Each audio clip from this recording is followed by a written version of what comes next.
everyone, my name is Meryl and this is the fourth video in a series of videos in collaboration with Cape Town Music Academy.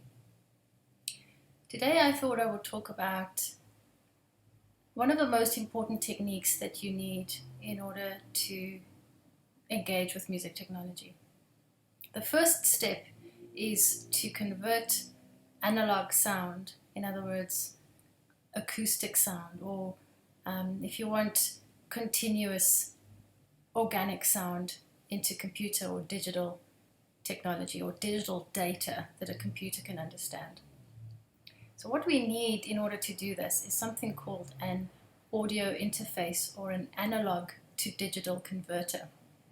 Most audio interfaces have built-in analog to digital converters in them.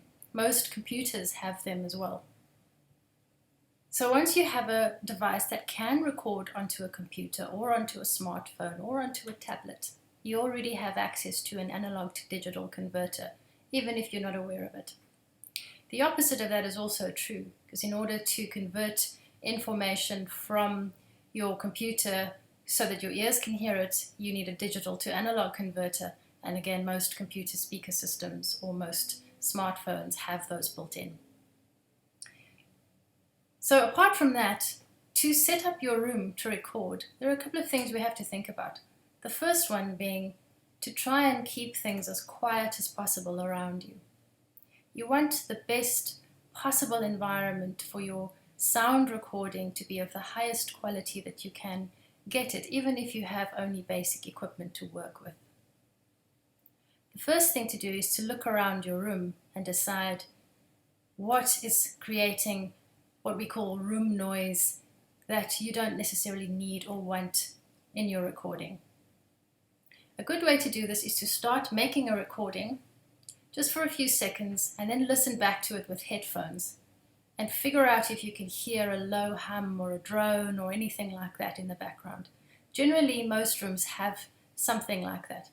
It might be your fridge, it might be a car passing in the road. There's one right now because I'm just sitting in my living room, or it could be an air conditioner or something like that. Those kinds of things interfere with recordings because they get amplified if your microphone is switched on. There's another one. So sometimes if you're recording for perhaps a project where you're going to be working with other musicians, or you're going to submit it for an assignment, or you're a teacher and you're preparing a lesson, sometimes the best time to record is when you know it's going to be quiet around you, and it might be in the middle of the night.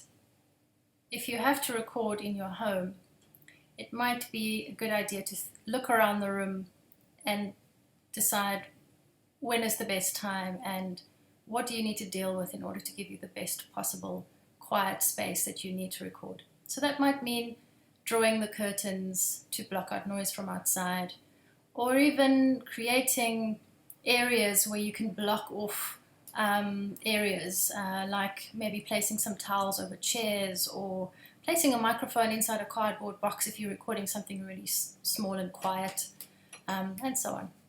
There are various ways of dealing with it. Not all of us are going to have access to a soundproof studio, which is why many recordings are made in studios, because you can control the environment that the recording is made in. But for now, if you're at home, just try and minimize it as much as possible. It is better to do that at the beginning of the recording than try to fix it later. It is very difficult to remove elements in a recording. It is easier to add. So that's a good thing to remember. The next thing to think about is what you're going to record. If it's your voice or an instrument, you probably would need a good, clear, clean recording of whatever the source is, as clear as possible, with as high a quality as you possibly can get. So where you are or where your instrument is in relation to the microphone is a very important thing. You can either have the microphone close to the source or far away from the source. So in most studios, if you're going in to record an instrument, you would be relatively close to the microphone, and the microphone would be very specific to the instrument that is being recorded.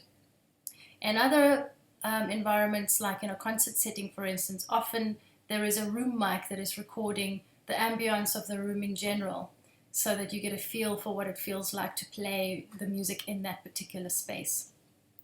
And oftentimes it's good to have a combination of those two types of recordings on the same recording. And many recording engineers would set up more than one microphone to record the same source at the same time, so that they have different options to choose from later, or perhaps use a blend of those two. So if you're at home and you have only one microphone, it's good to experiment with just where you are in relation to your microphone as to which is the best possible placement for your recording. Another thing to watch out for is distortion.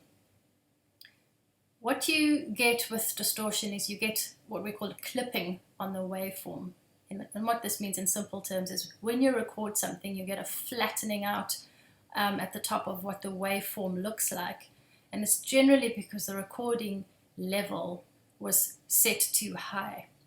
So you get something that is sounding really crunchy and grainy and not very pleasant. And it's called distortion. So what you want to avoid at all costs when you record is distortion, because you can't really use that. Sometimes with guitars, distortion is added either through an amplifier or afterwards with an effect, because it's being done for a very specific reason. But when you're recording an instrument, you generally want to avoid distortion as much as possible.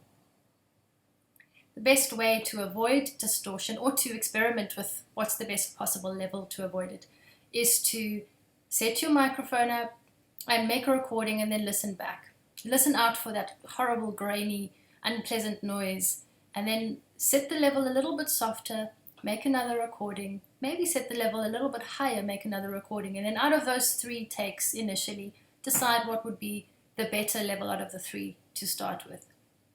Softer often is better, but it depends again on the room noise and the level in the environment, because you don't want too much background hissing noise underneath the recording.